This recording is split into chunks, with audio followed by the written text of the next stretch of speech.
Okay, hello ladies and gentlemen, and welcome to Syriana analysis. First of all, I would like to thank you all for all the support you have shown the last week, all your sympathy and all your donations for the people in need in Syria. Were it not for you, we couldn't have been able to raise a lot of money.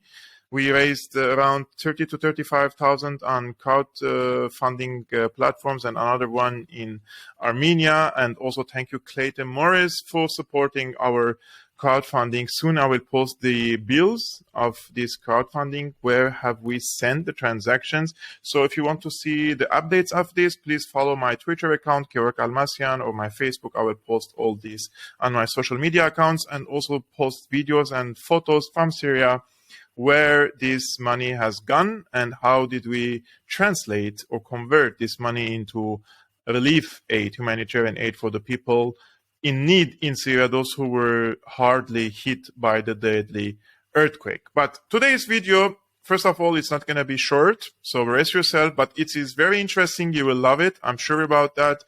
And President Biden paid a surprise visit today to Ukraine. Surprise, surprise. And it wasn't scheduled. We haven't known about it. All of a sudden, Biden is in Kyiv walking with Zelensky. And it's a Hollywood movie, if you ask me. But let's analyze what's happening. And first of all, when I saw Biden is in Ukraine, the first thing that came to my mind is what happened actually in Ohio, in the United States, where Biden is responsible for, and Biden is the president of this country, right?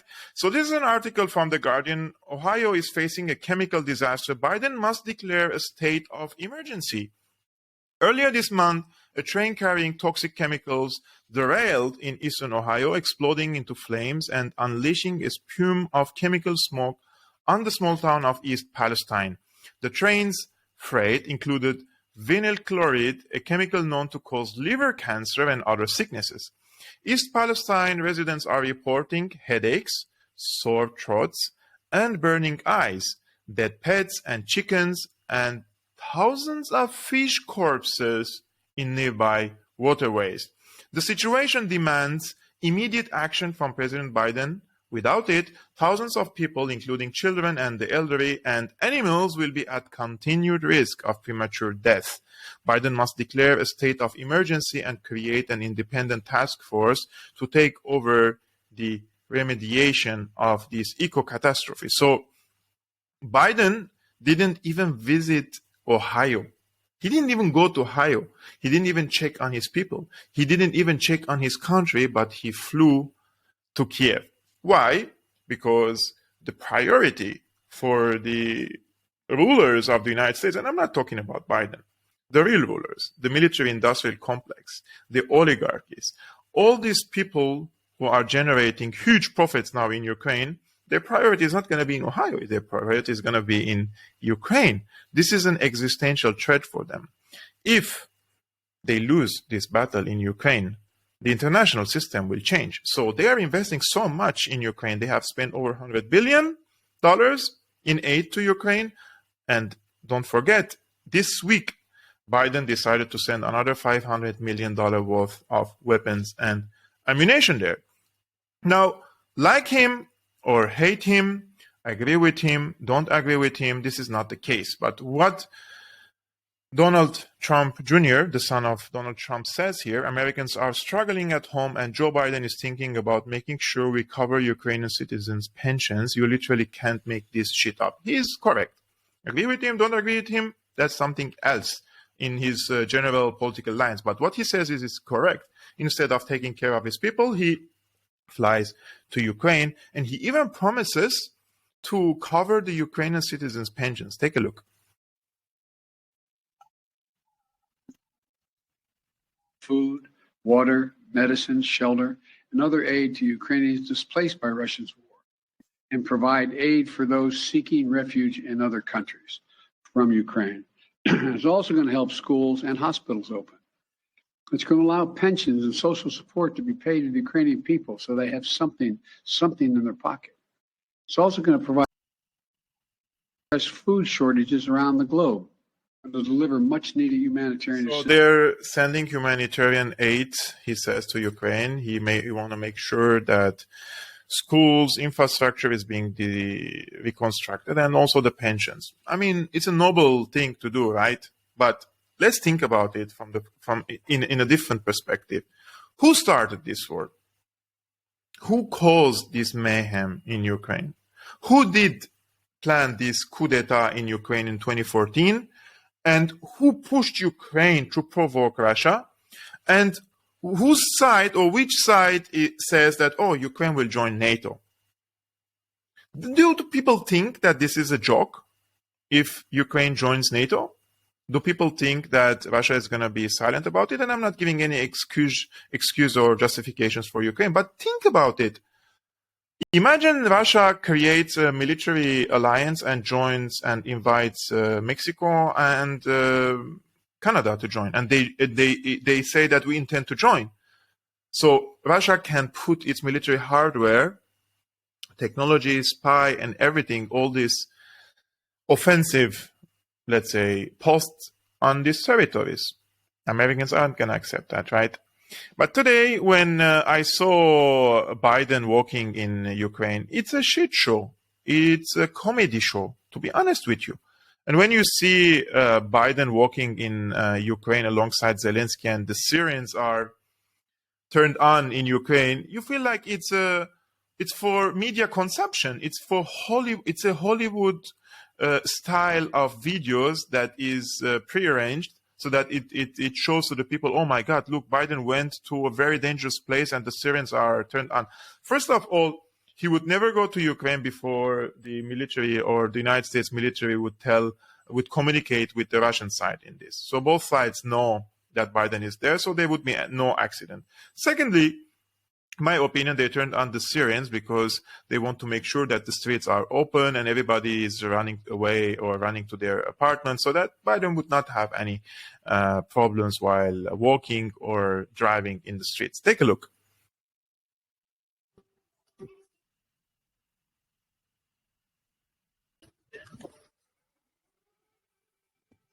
Bro, look, he can't even walk, Joe Biden. Look how he walks. He can't even walk straight. Do you really think he's in charge? This is a big comedy show, really. It's a big shit show. Anyways.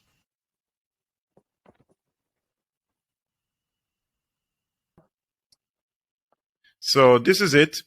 Biden is in Ukraine. But why Biden is in Ukraine? Why is now? And I will show you a few videos now or two. But actually, Zelensky is talking a lot about now joining NATO. And he says that, oh, in 2 years, we're going to join the EU and NATO. Do you really think this is realistic? Ukraine is in a state of war. The country infrastructure is destroyed. The energy sector is destroyed. The infrastructure is destroyed. How can Ukraine join the EU? And how can Ukraine join NATO? And in my opinion, Russians do not mind if Ukraine joins the EU, because from their perspective, okay, let the Europeans rebuild Ukraine. Why would we invest money in Ukraine? What the Russians want is the eastern parts of Ukraine, Mariupol and Crimea. Do you really think that the Ukrainians can push the Russians away from that? No. But let's take this into consideration. Why this war started? Because Ukraine wanted to join NATO and it became a de facto NATO member, right? So the Russians occupied the east and they said we want to make a buffer zone with the west. And if the western part of Ukraine joins NATO, the war is not going to end. The war will continue. The hostilities will continue.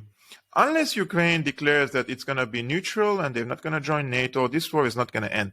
And it's not a winnable war. For Ukraine, they can't win this war. And I was watching the other day Seymour Hersh on Russell Brand.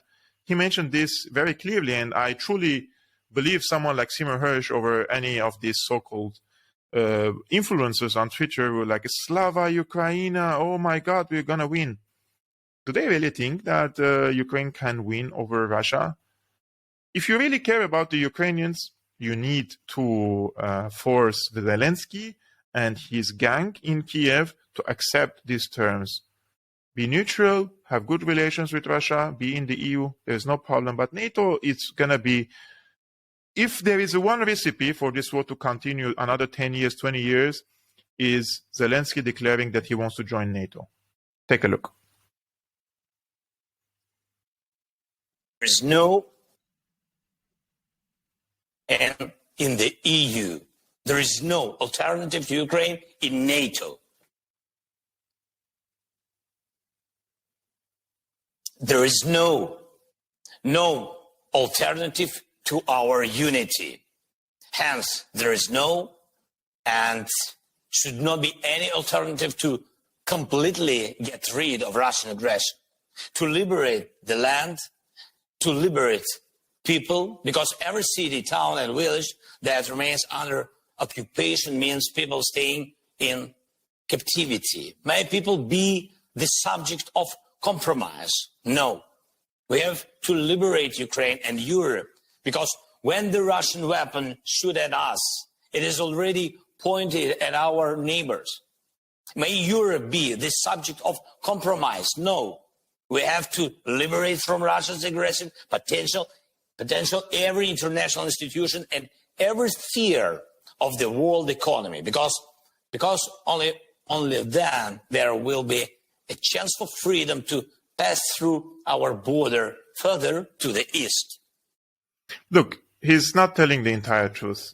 He's telling just part of the truth. The entire truth is there are so many people in Ukraine, in the east, who would like to live under the Russian control, and they don't think that they are a captive of the Russian occupation. But on the west, yes, Russians do not have any grounds there to first advance, to occupy, and they will face a fierce resistance. Historically, socially, religiously, and all these aspects play against Russia. They're not able to occupy all of Ukraine.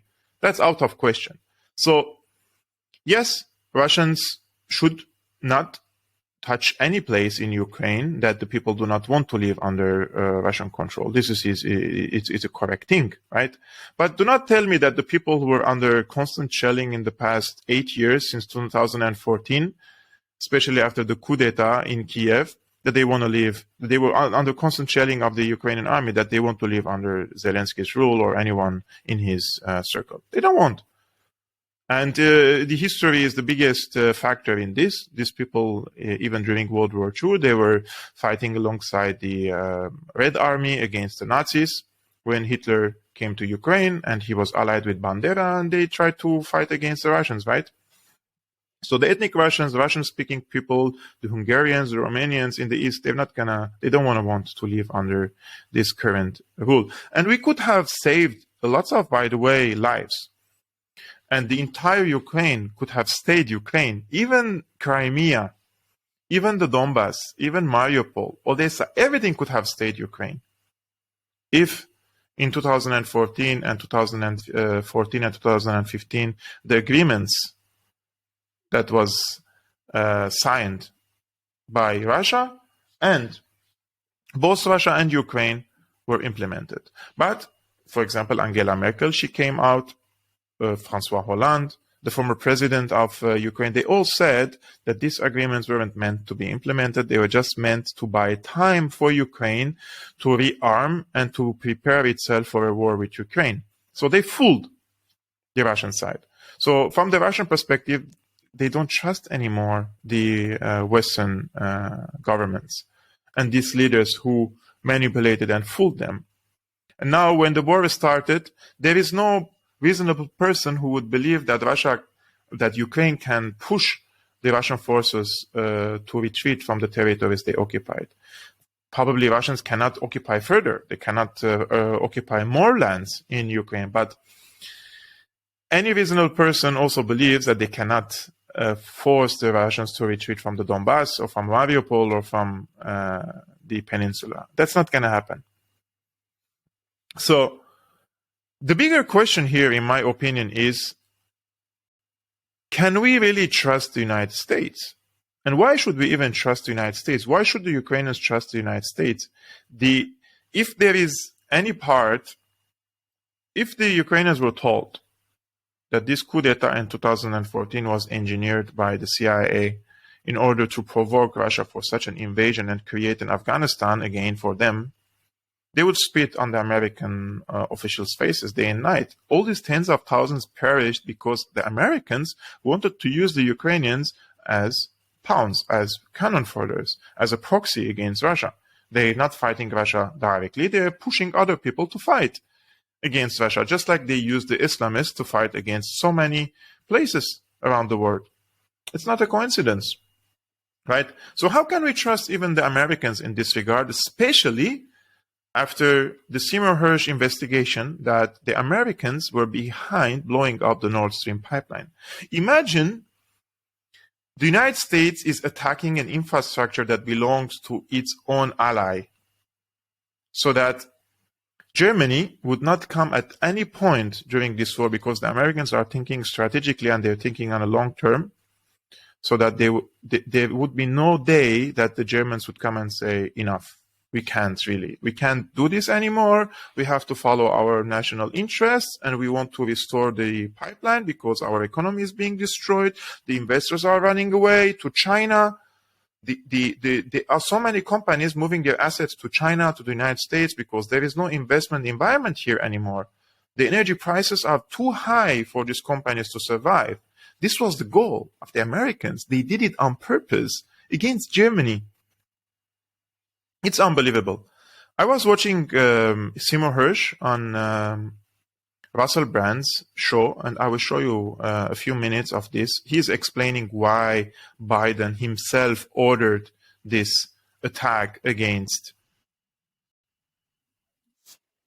They could take photographs of what a satellite can see much better. But basically, the last way, the unnamed car-like with an American press so full of it, it turns out there's the federal government has a contract with the meteorology department, or whatever it is, weather department at the University of Alaska in Fairbanks, and that is one cold place. It's way up there. Also, most of the classes are underground. You go underground to classes. I've spoken there. I know about this firsthand. And over the Arctic Circle everybody flies the polar route from Asia to America, and there's no weather station there. So the university has these little vehicles that goes and reports.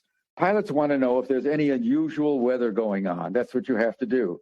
And they are reporters of that information. And that's what was one of those units that is sent up by a university paid by the government to go over the Arctic Circle and report on, in case there's an extreme wind. I don't know what the cliche is when the wind goes down in a downdraft, and since there's no official station there, who wants to be there to run a weather station? And so they're basically a remote weather station. That's what they shot down. Whether they're going to talk about it in the next couple of weeks, and we put about actually, I don't know how many hundreds of billions of dollars into a new fighter, the F-22, that's coming online.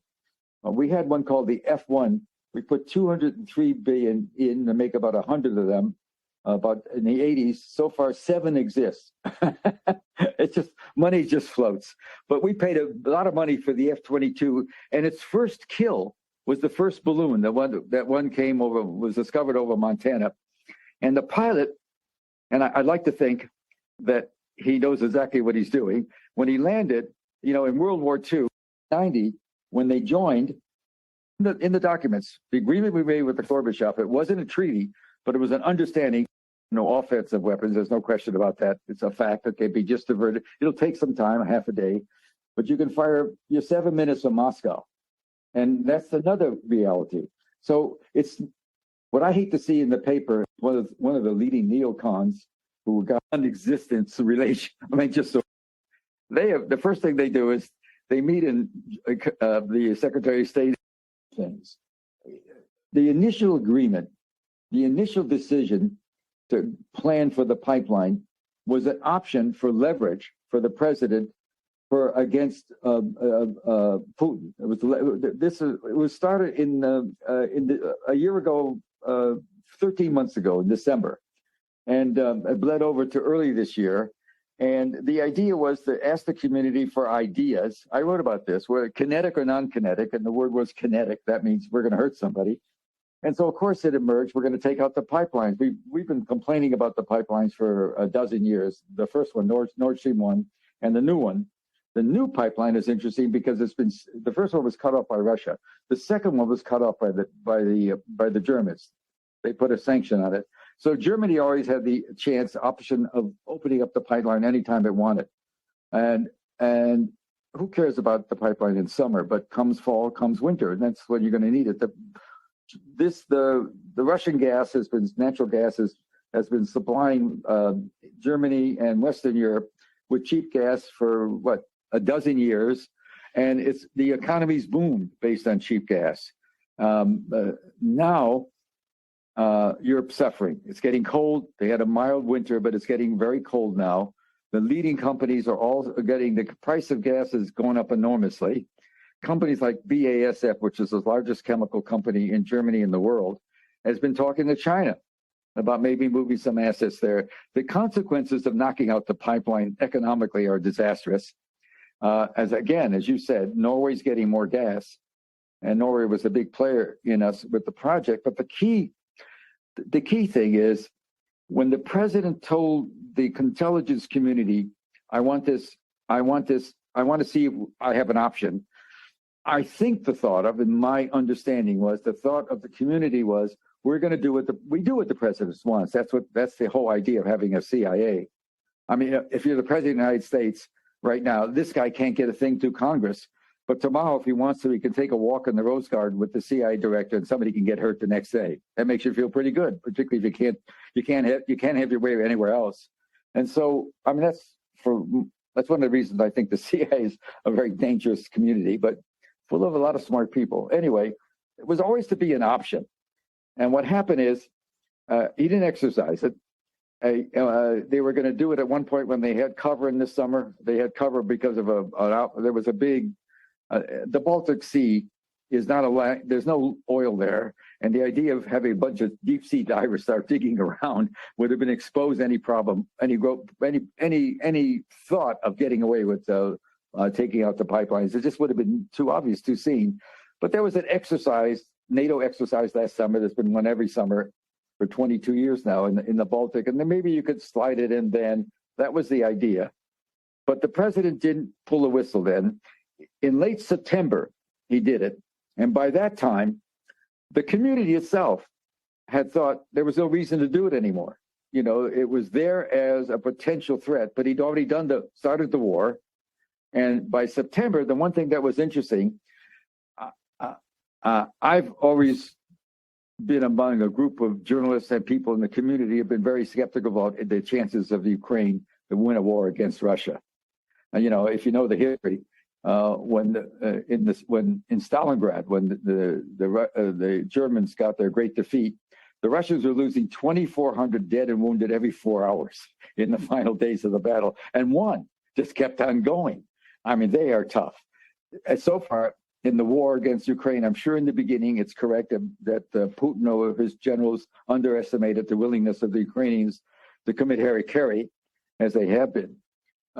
But by September, it was clear there was real trouble. Among other things, the corruption was so wild among the top, even including Zelensky. They're all fighting for what percentage of the money they're going to steal. There's a lot of fighting and brooding about that, even today.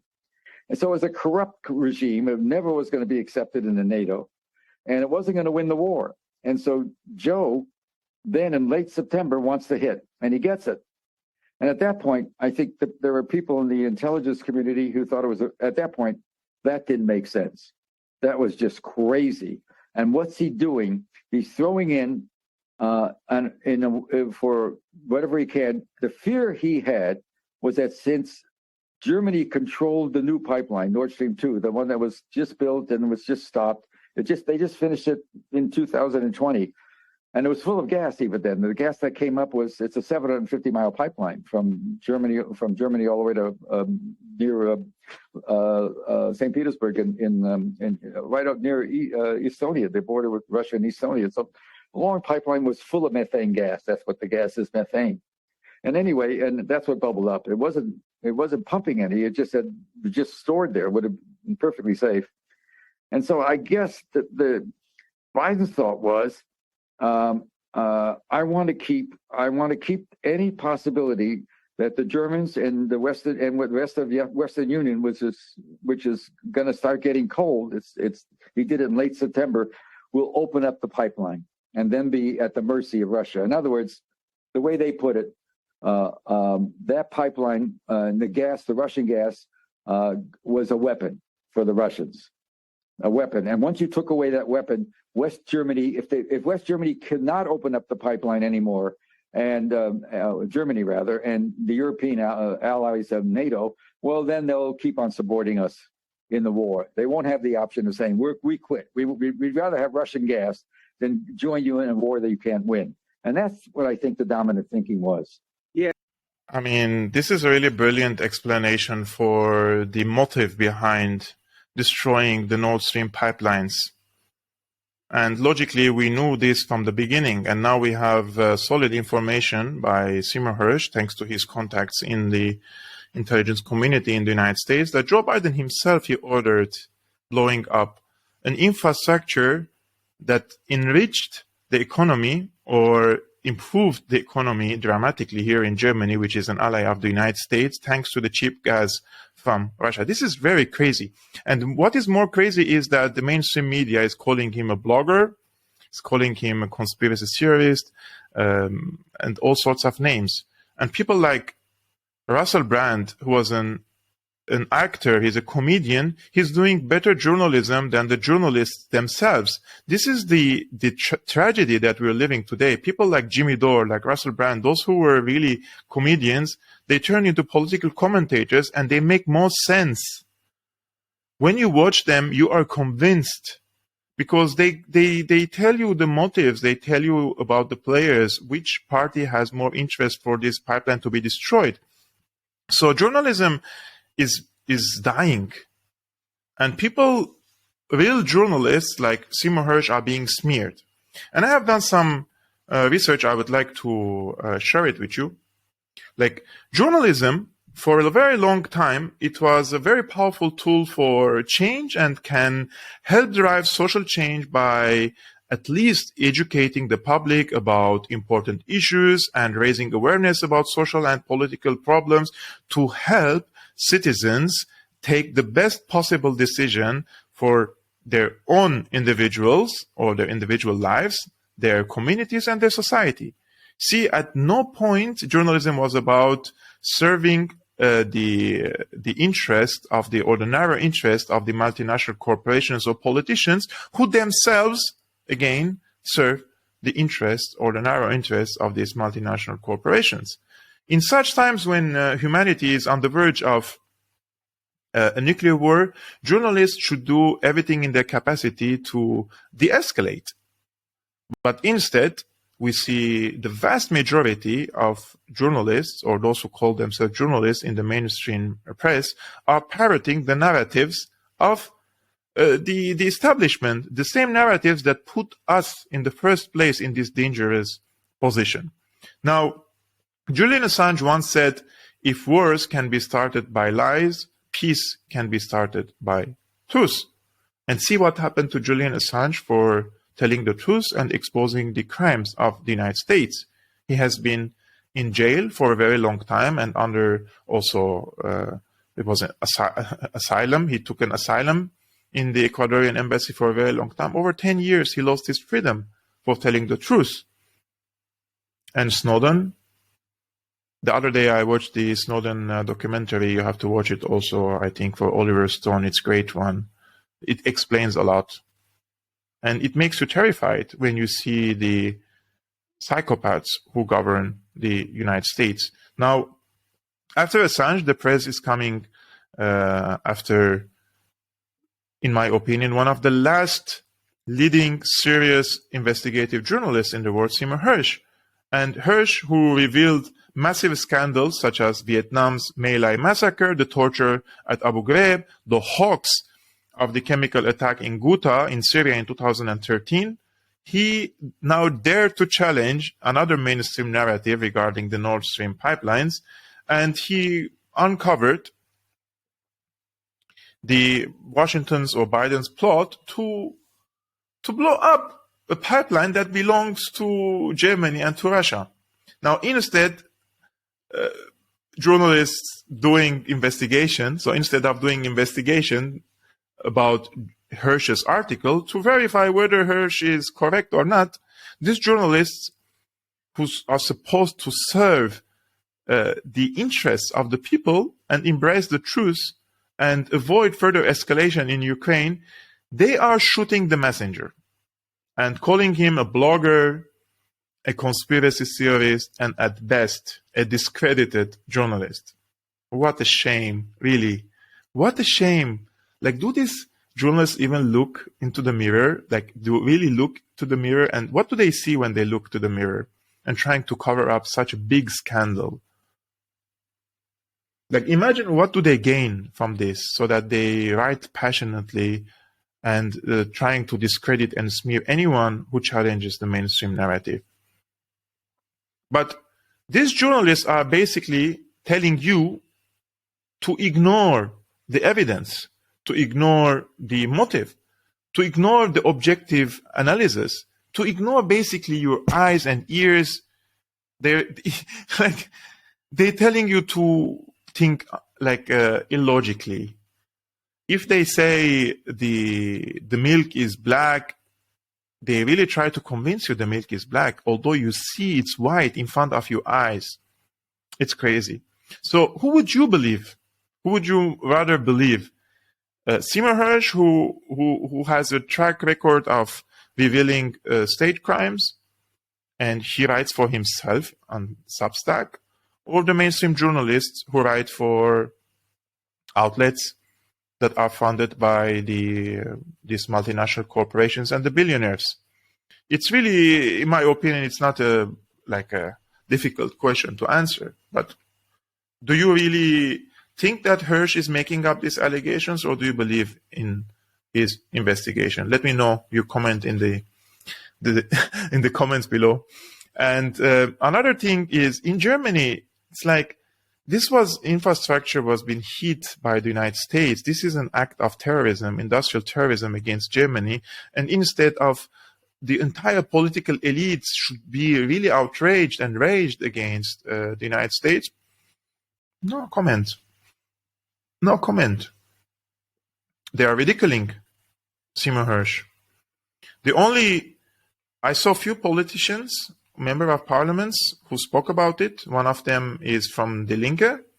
Her name is Sevim Dagdelem from the Linke party, from the left party.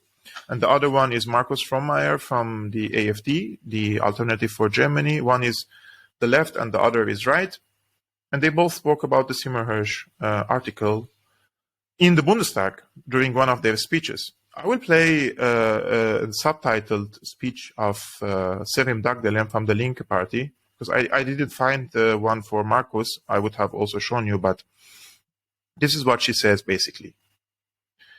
Here she says, "Stop defaming the journalist and his sources. The German government must disclose its findings on the terrorist attacks on the Nord Stream, considering that revelations by Seymour Hersh point to the responsibility of the USA and Norway." So this is her speech. Let's take a look. Frau Präsidentin, meine Damen und Herren, Rassismus in unserem Land findet in diesen Tagen des Krieges oft nach dem Motto statt: Der US-Präsident erklärt, die Bundesregierung verkündet, die Polizei informiert. Der international renommierte Enthüllungsjournalist Seymour Hersh hat sich in seiner ganzen Vita immer gegen einen Verlag, der versucht, Regierungspositionen zu kolportieren und die Glaubwürdigkeit von Kritik am Regierungshandeln zu erschüttern.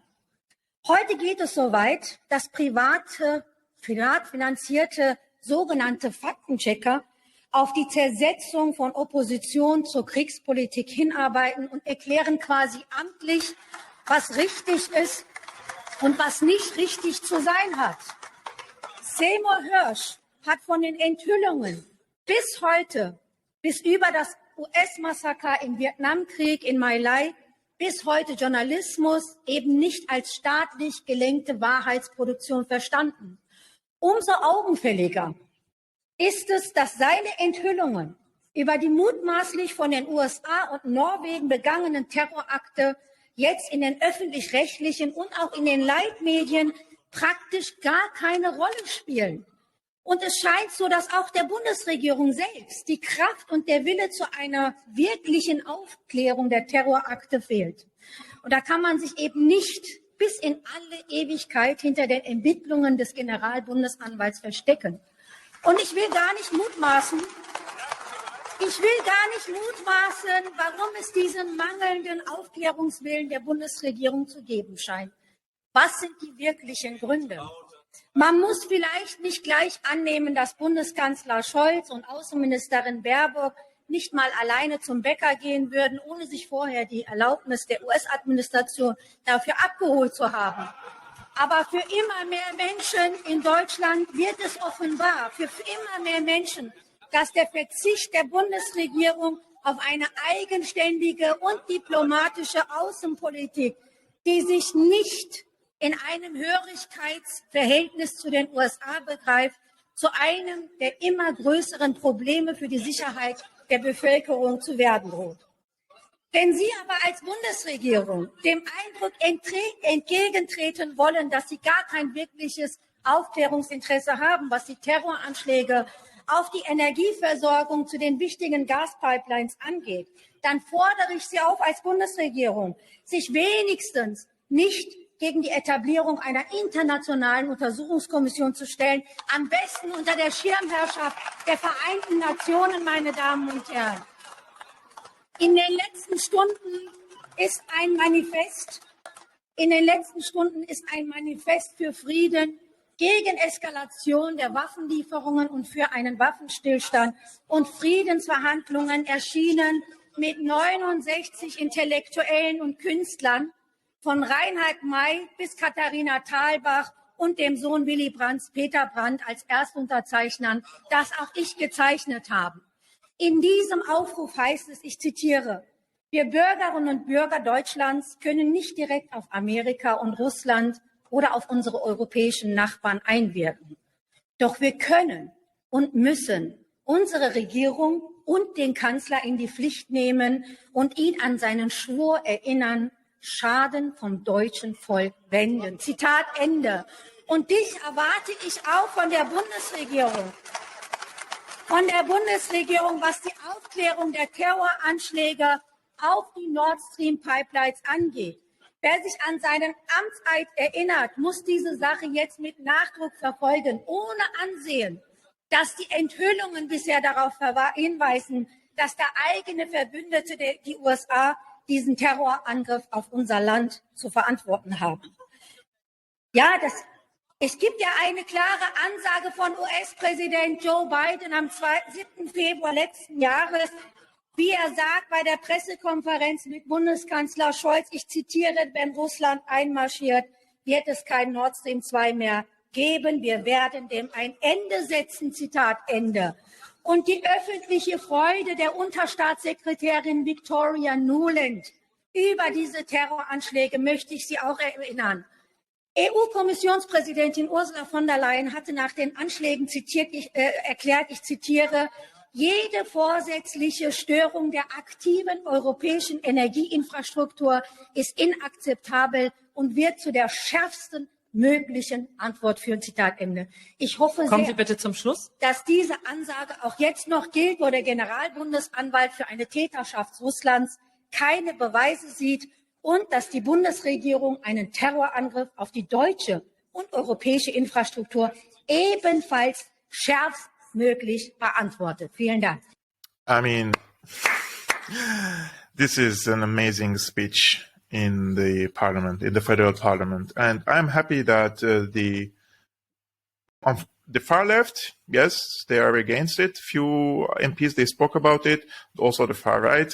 And if you watch the video again, you will see that the far right is even like clapping for the left-wing politician, which is good. But the rest in the middle, the center left, the center right, they're all like, Why aren't they defending the national interests of Germany? I don't understand. They are representatives for the German people and not representatives for the American interests. They are ridiculing a serious allegation, serious investigation against the United States. This attack happened on a German infrastructure, didn't happen on a Honolulu infrastructure. Sometimes I get really nervous. I'm not even German, but when I see politicians who are not caring about their own infrastructure, it makes me mad because this is their job. While I'm doing this video, I'm receiving notifications nonstop that another earthquake hit Syria. It seems 6 or 6.5 magnitude. It's again a strong one. May God help all these people. It's really enough. These people cannot tolerate anymore. There is a collective trauma in this country. I really can't really. People are losing their sanity. I can assure you people are not well. They're really not well. I mean, Syrians do not deserve this. And above all these sanctions. And not only the earthquake and the sanctions, and now Israel is bombing Syria. So yesterday Israel bombed Syria, and I want to also address this issue.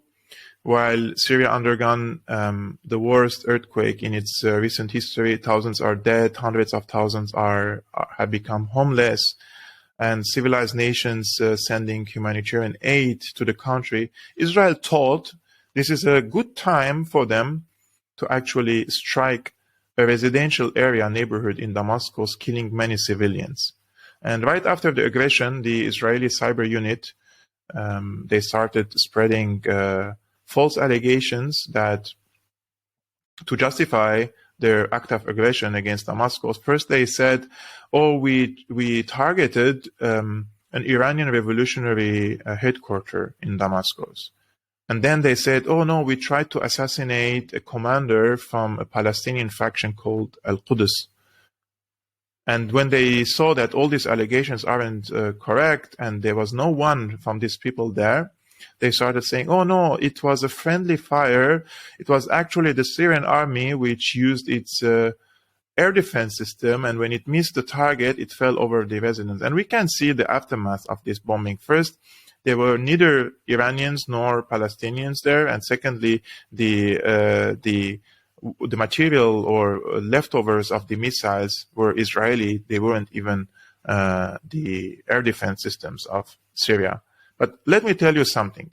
Whether the Israeli intel was false or not, the aftermath of the bombing proves that this was an unprovoked, illegal act of aggression against Damascus, against Syria, against a sovereign country, against civilian neighborhood.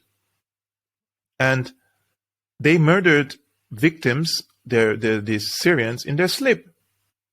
They were engineers, doctors, like normal people. We've seen all their photos. Unfortunately, my heart like really crushes when I see these photos of people dying. For what? And let's suppose Israel wanted to target a military post in Damascus. On what legal basis Damascus should be under attack by Israel? What is the legal base? What is the legal ground for Israel to attack Damascus?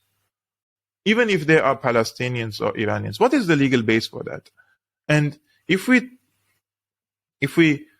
apply this logic vice versa, does that mean Syria has the right now to strike American officers or American intelligence officers in Israel? Or maybe Syria has the right to strike American weapon cargoes, shipments to Israel? See how twisted is this argument that the Israelis try to raise all the time in the media? And since we live in an American-led jungle, this is not an international system, it's a jungle. And since only the international law and regulations only apply on the poor and on the oppressed people and on the weak, then we need a drastic reconsideration of how our global affairs are being managed. And if there is one thing I'm sure of, when a country decides to bomb another country in a complete unprovoked manner and further traumatizes millions of people who are still mourning their death, their beloved ones, and now still another earthquake happened today, and the international community doesn't condemn it, then don't be surprised and don't be shocked when the vast majority of the global south people in the global south, in the Middle East, in Asia, in Latin America, they're looking forward to a new international system based on justice. And don't be surprised to see that these people, they wish that the United States loses this proxy war in Ukraine. Because what other option is left for them? So when this international system is based on inhumane practices against these people, they will not show any sympathy with you. And I'm talking about the American imperialism. I hope, guys, if you're from Syria, you're all well and sound. My heart shudders really when I'm just reading that another earthquake hit Aleppo, Latakia, even Damascus. It's not a small one, another 6.5. I hope buildings weren't collapsed. And I hope nobody died. I really don't know what to say. And if there are other crowdfunding campaigns that we launch in the future, I will definitely keep you posted. But until then, thank you very much for watching, guys. If you are new, please subscribe to my channel to stay up to date. And maybe also activate the notification ring, because lots of people say they don't see my content when they open YouTube. They have to search it manually. And if you want to also support this video to reach to more people, please share it on your platforms and hit the like button. All this stuff really helped me. And lots of people were wondering how I was able to dedicate so much time for political activism and humanitarian work, raising money for the people. And that's thanks to you, because I'm half independent now, thanks to your sponsorship for my work. And if I become a full sponsored by you guys, that would give me more freedom to act and do more for the Syrian people and all the oppressed people around the world. So if you want to support my independent work, please become a patron. The link in the description below. And see you next time.